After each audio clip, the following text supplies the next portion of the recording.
I'm here at Castlegate Festival tonight with the legendary DJ, Dave Haslam. How are you feeling? I'm feeling good, yeah. Good. Happy to be here. Yep, very happy. So you're opening for Plot 22 tonight. So what can we expect from you? Well, I kind of wait and see how I feel and how the audience is and the vibe in the room. Yeah.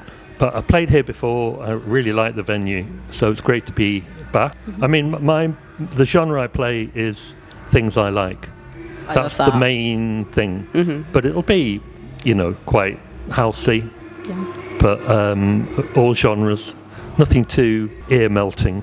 Perfect, but, that's what we like. I think it'll be good. So throughout the 80s, you've played lots of legendary venues that have sadly now shut down. So we've got the Hacienda in Manchester and also the Leadmill here in Sheffield. Have you got any fond memories from playing in these clubs? Well, so many, and mostly fond memories. Yeah. I mean, the Hacienda, I DJ'd 450 odd times, so it was like a second home to me. Yeah. The Leadmill, I think I had a Friday night residency.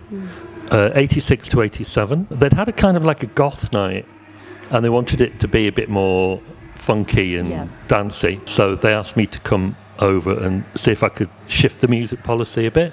I think they thought somebody from out of town could come and I wouldn't kind of get death threats from the goths, do you know what I mean, because nobody knew who I was. So the goths were all happy, they all went somewhere else. But I used to travel over from Manchester. I used to get the train and then the Leadmill used to put me in a taxi and send me back over Snake Pass. Lovely.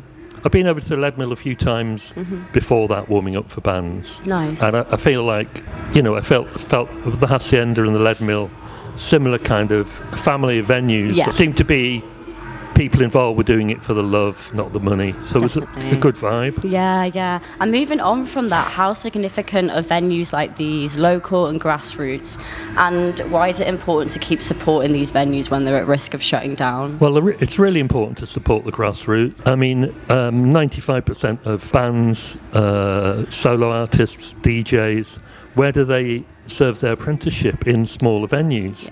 That's where the next generation learn how to play to a crowd. And also, not everybody wants mainstream music. Yeah.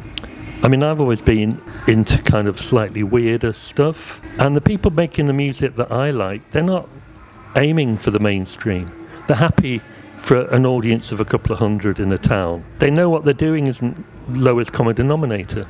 So it's not just about bands who are going to go on and be big. It's also about giving space to people who are a bit more experimental and weird and a bit out there, because music needs to incorporate all that as well. 100%, yeah. I think for me, I always love the smaller venues and the nights with maybe DJs that aren't as mainstream and just brings a different vibe, different energy. Yeah, because of what I do and what I've done, I often get magazines from abroad or outside of Manchester saying, where should we go if we're in Manchester? And I usually say any venue with the capacity between about 200 and 350, because if it goes more than that, DJs might be compromising a little bit to fill the dance floor.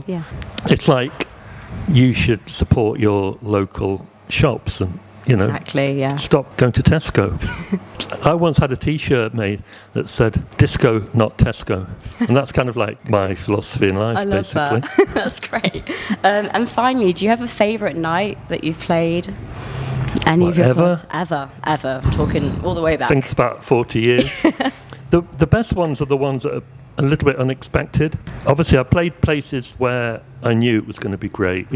Big venues or good venues, but sometimes you get a gig and you don't know what to expect, and you're pleasantly surprised, and I kind of prefer that. There's a venue in Todmorden, which is in West Yorkshire, and it's called the Golden Lion, and I love playing there. That's my current favourite venue. It's like a pub, but they book great DJs, and in a couple of weeks I've got, I think it's my 5th or 6th visit there. Nice. So that's my current favourite. Exciting. Have you got any plans before the end of 2025? Any upcoming gigs? Well, next week I'm doing Manchester and Preston, and then the week after that I'm doing the Golden Lion in Todmorden. But then I'm not really sure. What I tend to do, I'm kind of getting older a little bit, so I want longevity, so I don't DJ too much. I kind of pick my gigs, and what I tend to do is I DJ over maybe 2 weekends, 3 weekends, and then not take a booking for a couple of months, and because it's relentless, if you can imagine. Over 40 years. I mean, I love it, and I always said to people that they'd have to pulled me away kicking and screaming from behind the decks because I'm playing my favourite records to normally an appreciative crowd. So why retire? But I think, you've got to pace yourself basically a little bit, and then hopefully come back to Plot 22 for the third time next year. Let's hope so. I'd be more than excited. I think you put that so beautifully. Like, for me, DJing is someone coming here and playing their playlist and just showing people the love for music that they have, and then those people dancing with their love for music too. Yeah, I can't fake it. That's the thing. And, back in the end of the 90s, there were so-called superstar DJs that and I knew them personally. I knew they had great records at home they listened to. But then when they were out, they were just kind of playing bog standard. And they kind of knew they were playing what everyone else was playing. And there was nothing unique about their sound. And then they'd go home and listen to some, I think, kind of cooler records.